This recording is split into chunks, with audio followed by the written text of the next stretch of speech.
Sindicato Mexicano de Electricistas informa. Muy bien, pues tenemos aquí en la línea a nuestro compañero, secretario del Exterior, José Humberto Montes de Oca Luna. ¿Cómo estás, Beto? Bien, muchas gracias. Un saludo a todo el auditorio de nuestros heroicos compañeros en Resistencia. Fíjate, Beto, que estoy abordando con el compañero Hugo Garrido, que es obviamente de la Resistencia, del Departamento de Subestaciones, un tema que ha estado fluyendo aquí en el país, que es el aspecto de las telecomunicaciones en las reformas secundarias, de lo que marca la agenda que deben de hablar los medios, pero también pues que ya van a abordar las reformas, las secundarias en el tema energético. Pero comentábamos acerca de la falsa democracia y otros tipos de modelos económicos que han establecido aquí en México, y veíamos el posteo que hiciste de una declaración a nombre del secretario del Exterior de la visita a Cochabamba y la realidad de lo que le temen los políticos pseudocapitalistas como este que tenemos, de retirar a los privados de sus modelos económicos y realmente producir con los propios recursos del país. Le ha dado un resultado a Bolivia como ni siquiera tenemos idea aquí en México, porque no llegan esas noticias acá al país. ¿Cómo viste todo ese ambiente de fervor sindical en donde un presidente convive con los trabajadores sin mayores poses? ¿Qué hablaste con él? Porque te vimos en una foto con Evo, hermano. Sí, me gustaría saber, porque te vi muy sonriente, hermano. ¿Qué pasó en ese momento? Bueno, primero hay que descartar la idea de que el sistema político en Bolivia sea semejante al nuestro. Claro. O sea, hablar de un presidente en Bolivia no es lo mismo que hablar de un presidente en México. Son dos sistemas políticos completamente distintos, son dos proyectos económicos diferentes, y son también dos realidades distintas, aunque en algún momento Bolivia compartió junto con México esta ofensiva neoliberal privatizadora de los servicios públicos y de las telecomunicaciones. Entonces allá lo que estamos viendo es un proceso que no arranca en nuestro país. Allá estamos viendo un proceso de cambio orientado hacia un socialismo comunitario, empujado por el movimiento social fundamentalmente, un movimiento social que se transforma en una lucha por el poder, y desde el movimiento social surge un presidente, no propiamente desde un partido, ¿no? El movimiento social tuvo la capacidad de concentrar su fuerza, de aglutinarse y de darse una actitud de miras, ¿no? La Central Obrera Boliviana, que centraliza el movimiento. Hay otros movimientos que convergen en este proyecto, y de ahí va surgiendo un liderazgo desde el movimiento social que crea un instrumento político para aspirar al poder, y eso fue lo que ocurrió allá. Aquí vemos que el movimiento social no está articulado, que no hay un sujeto social de vanguardia que aglutine, como el caso de la Central Obrera Boliviana, ¿no? De que existen los partidos usurpando la representatividad del pueblo en México, tomando decisiones contrarias al interés nacional, en contra de los derechos sociales de los mexicanos, y que tienen liderazgos completamente bajo el control de los proyectos imperialistas neoliberales que se dictan desde el Fondo Monetario Internacional y desde el Banco Mundial. Entonces son dos realidades distintas, y entonces cuando uno dice es que le dio la mano al presidente, bueno, pues es que no es el mismo presidente, ¿no? Ni es el mismo sistema político. Son dos cosas muy contrastantes, pero que van surgiendo de una misma matriz, ¿no? El desarrollo de un neoliberalismo salvaje en la década de los 80s, 90s, que en el caso de Bolivia, como de Venezuela y de otros países de América del Sur, encontró una fuerte resistencia social, que después de resistencia pasó a ser una lucha por el poder.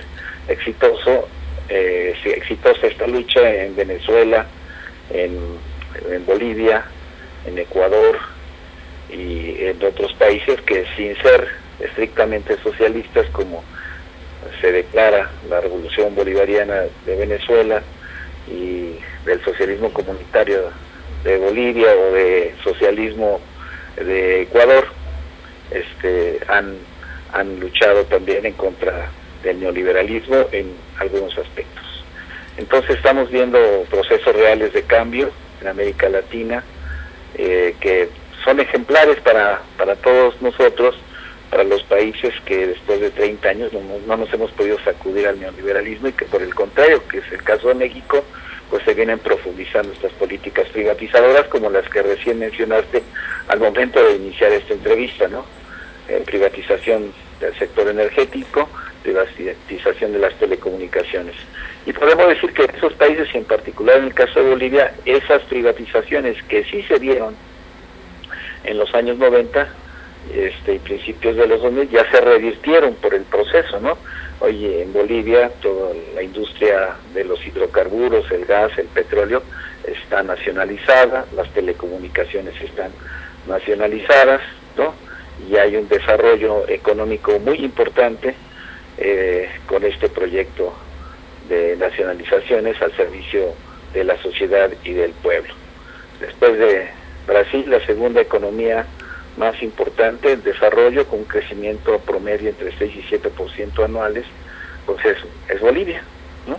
Después de Brasil, sigue Bolivia. Oye, Beto, hablabas de un dato importante en el comunicado que titulaste Elecciones de Bolivia, y ahí comentas que la gasolina ya cuesta 6 pesos, o sea, aquí cuesta más que el doble de eso, y que pues se le pagaba a las empresas transnacionales $300 millones anuales, sí. Y ahora con sus propios recursos, la renta petrolera, entre gas y petróleo obviamente, para Bolivia pues ya tiene un acceso a $6,000 millones de la explotación soberana de su gas y petróleo.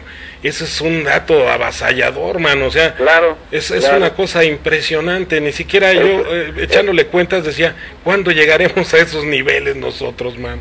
Lo que aquí es muy importante ese dato, porque precisamente contextualizándolo a la transferencia de la renta nacional a las corporaciones que van a invertir en el sector energético, pues esa va a ser la gran merma, ¿no? Lo que allá se llevaban las transnacionales y que regresa con la nacionalización, es lo mismo que aquí vamos a perder con la privatización del sector energético y de las telecomunicaciones.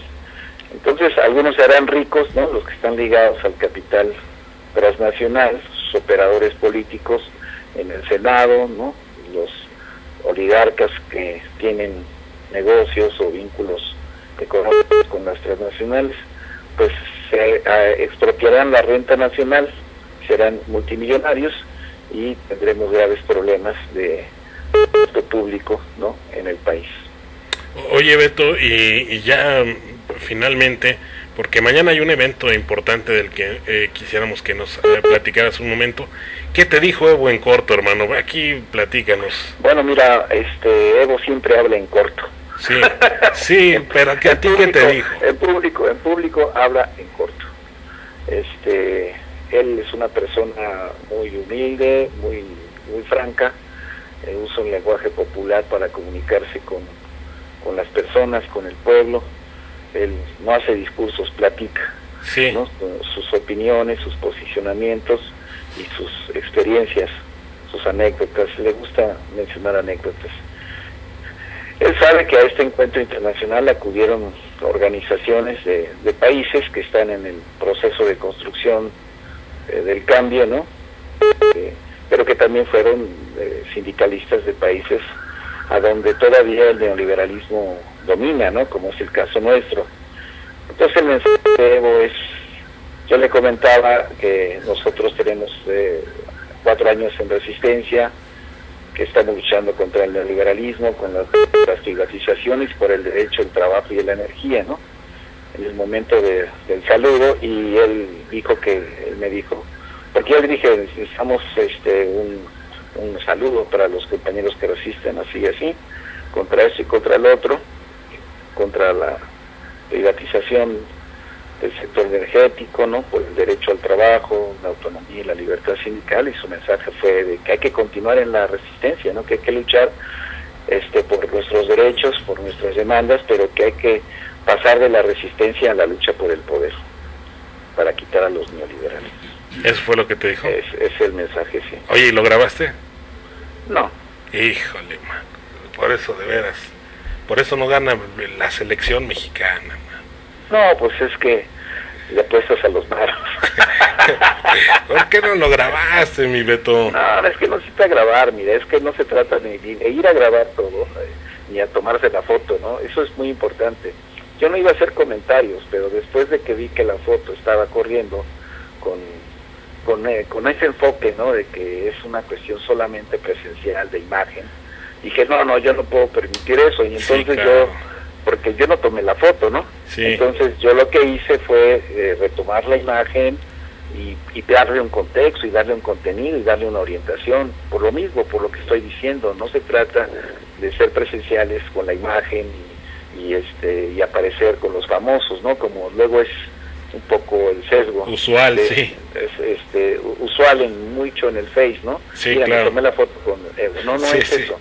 Lo interesante para mí es el momento en donde convergen dos momentos de la lucha del proletariado internacional, ¿no? Un liderazgo triunfante que conduce un proceso hacia un socialismo comunitario, y un liderazgo de un movimiento social en México que está en el momento de la resistencia, ¿no? Pero que, como él dice, tiene que aspirar a luchar por el poder. Para mí eso es lo importante, no la imagen en sí misma, ¿no? No, y lo que dices, Beto, que me parece digno de subrayar, es el hecho de que para los detractores de los movimientos sociales y de los que no creen en las marchas, en todo lo que se hace, construcción como de la nueva central de trabajadores, OPT, todas esas cosas van siendo instrumentos de una lucha social y política que ya vimos que en Bolivia da como resultado un éxito rotundo, man. Así es, precisamente eso es lo que hay que destacar, ¿no? Por eso es que tomamos como ejemplo estos procesos, porque nos tenemos que ver no solamente a corto plazo como sujetos sociales, sino tenemos que ver más allá de lo inmediato cuáles son las tareas de los trabajadores, ¿no? En un plano estratégico del qué queremos construir para nuestro país, qué México queremos, cuál es el papel de los trabajadores en estos procesos. Y entonces es importante retomar las experiencias de los pueblos que han logrado sacudirse al neoliberalismo y que están en una lucha encarnizada por defender sus procesos de cambio, con avances concretos como los que estamos viendo, pero también con una convicción y una formación política e ideológica a prueba de todo. Claro. Y eso es, yo creo que también lo que necesitamos cultivar en el movimiento de la resistencia, la formación política, el crecimiento de la conciencia social de nuestros compañeros, porque si no es inexplicable, ¿no? Esas experiencias se nos alejan, ¿no? Bueno, hay vacío, a veces hay vacío a lo que hace el Comité Central, no se informa de lo que se hace, ¿no? O se tergiversa lo que hace en función de tener una conciencia pasiva, en función de preferenciar procesos pseudodemocráticos, claro, y hacia a determinadas corrientes o partidos, ¿no? Entonces nosotros tenemos que ser primero que nada leales al movimiento de resistencia y hacer una amplia difusión de lo que estamos haciendo a nivel nacional, a nivel internacional, con el propósito de fortalecer nuestra lucha, ¿verdad?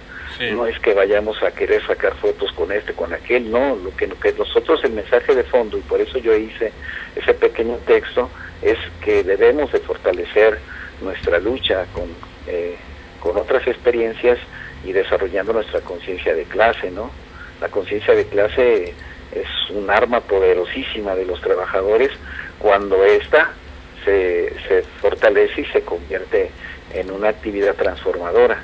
Entonces, hacerlo así, pensarlo así, tiene que ver con nuestra política de alianzas en función de que nuestro movimiento pueda ser más consistente, pueda ser más cohesionado, más unitario, ¿no? y más efectivo en sus resultados. Beto, pasando a otro tema, mañana hay un foro importante en el Senado, ¿puedes hablarnos un poco de ello?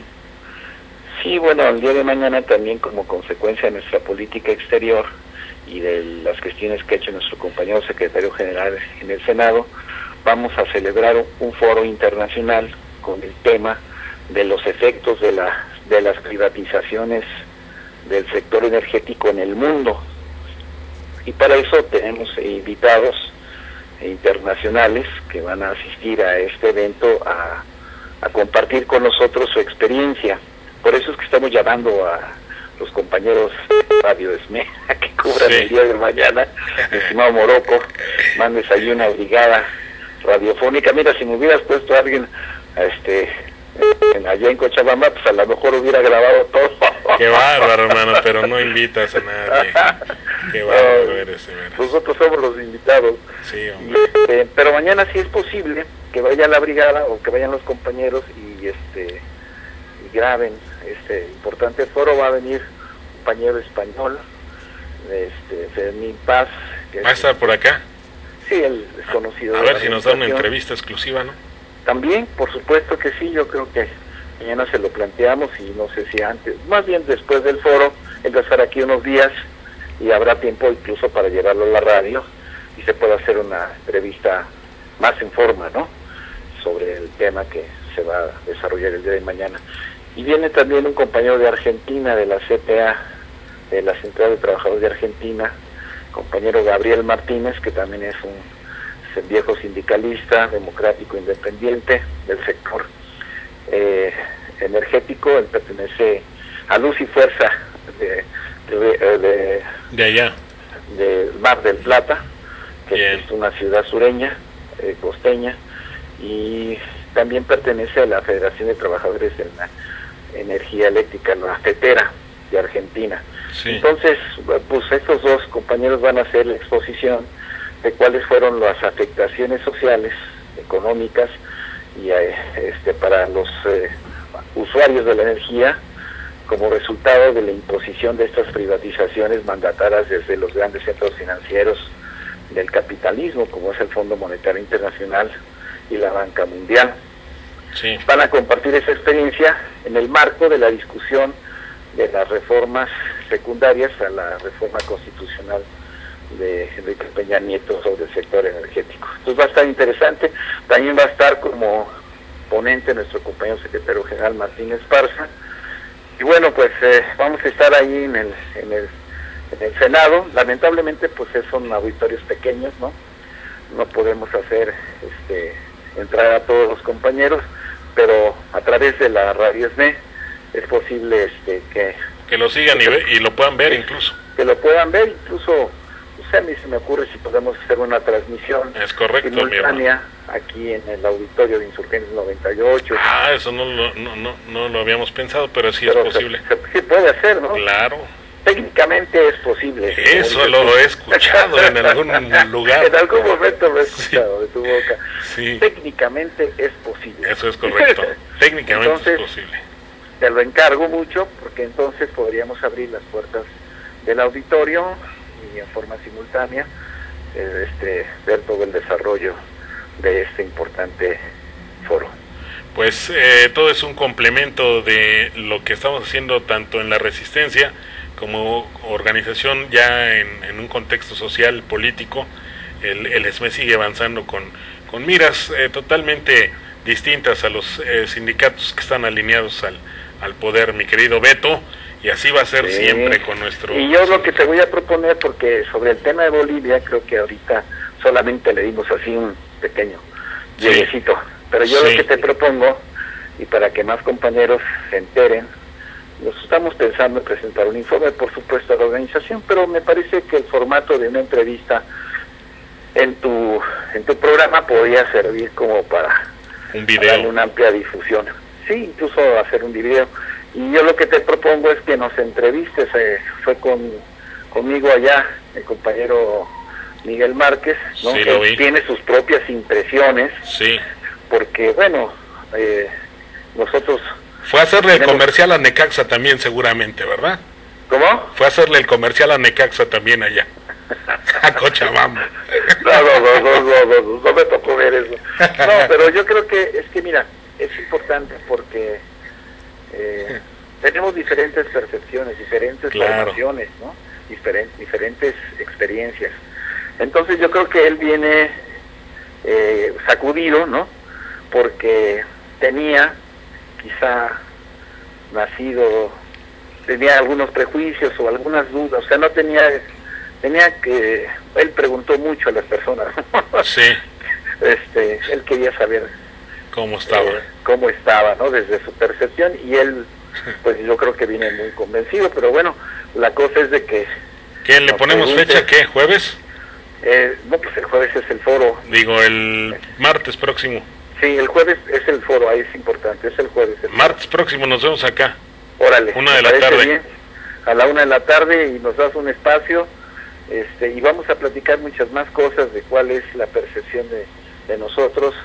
Al final tuvimos oportunidad de platicar con algunas personas que están ligadas ya a la gestión del gobierno, ¿no? Tenemos por allá algunos amigos. ¿Tomaste fotos, hermano? Que trabajan, muchísimas fotos. Para presentarlas y contextualizar lo que pasó. Sí, con todo gusto podemos tenerlas a la mano. Ajá. Y ir como ilustrando las cosas. Exacto. Porque fue un trayecto muy importante, incluso hasta la podíamos dar ese formato de narración, ¿no? Oye, hermano, ¿qué tal se come allá?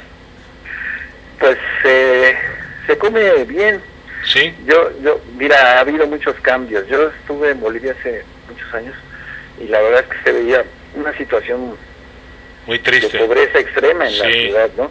Tú veías muchos niños en la calle, pidiendo limosna, había mucha gente indigente, ¿no? O sea, se veía así a simple vista caminando por la ciudad o los lugares más transitados por los visitantes. Y ahora ha cambiado bastante, ¿no? Ya no ves esas escenas de pobreza o de indigencia, ¿no? Ha habido realmente un avance, han salido de la pobreza millones. Daríamos datos también de cuáles han sido los cambios más importantes, ¿no? Para batir la pobreza extrema, qué se está haciendo, y también de cuál es la perspectiva del proceso desde, digamos, de la gestión de gobierno, ¿no? O sea que me parece importante. Rosario Robles con su campaña contra el hambre no la haría mucho allá. No, es lo que te digo, nada que ver. Es que si estás pensando comparar México con Bolivia, inicié así, no es comparable. Nada, los ¿verdad? Los presidentes no son comparables. Nada que ver. Los procesos no son comparables, ¿no? Qué lástima me da eso, mano. Y pues mira, nosotros tenemos lo nuestro. Yo creo que nuestro país tiene una gran tradición de lucha social, que tenemos procesos históricos de descolonización en la independencia, en la revolución social del 10-17, ¿no? Sí. Que hemos vivido procesos de nacionalización en el cardenismo, ¿no? De que ha habido una lucha social constante, permanente en nuestro país, y no debemos de sentirnos menos, ¿no? No debemos de pensar que no hemos hecho nada, no debemos de pensar de que no estamos en la capacidad de poder sacudirnos al neoliberalismo, sino todo lo contrario. Yo cuando digo es solo un ejemplo a seguir, pero nosotros tenemos en nuestras propias raíces históricas, tenemos en nuestra propia experiencia de lucha, también mucho que aportarle a la humanidad en rebeldía. Aquí ya ha habido insurrecciones como la del 94, aquí ha habido movimientos democráticos como el movimiento estudiantil 68, aquí hay movimientos como el nuestro, ¿no? Sí. Como la lucha de resistencia del sindicato, que la verdad también son ejemplares para otras latitudes, ¿no? Y entonces no nos debemos de sentir menos. No, yo creo que lo que tenemos que afianzar es la idea del cambio, ¿no? Sí. Y consecuentemente luchar desde nuestras trincheras, ¿no? Que nuestra trinchera es el Sindicato Mexicano de Electricistas, con la política que hemos diseñado de alianzas en la construcción del sujeto social, como es la nueva central de trabajadores, como es la NUE se movilizó en la mañana, que estuvimos un rato con ellos, y todos estos procesos acumulativos, más temprano que tarde nos van a permitir frenar estas agresiones en contra del pueblo de México, ¿no?